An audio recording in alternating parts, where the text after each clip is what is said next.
wasudiko wadi jeung kudu dibenerkeun Kijait anu katitipan bikalihi dina nalika Kijait ngomong kieu ngan kudu bari disumpah diaminin dina nalika ngomong kieu Kijait nu katitipan barang dipenta ku Ki Bakar menitipkeun Jait kaula arek nyandak dompet ya anu dititipkeun ka maneh.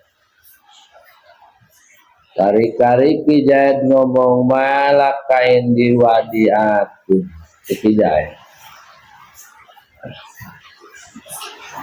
Bakar maneh madat teu boga titipanna naon di kaula malah kain diwadi atuh. Maneh teu bogana naon titipan di kaula henteu aing nitipkeun dompet teh ya dinu ku duit ka dompet kan sia nampanana ge henteu sia nitipkeun naon titipan maneh di kaula eta kudu dibenerkeun ku hakim. Kijait ngaku kitu teh tapi kudu berdasarkeun sumpah.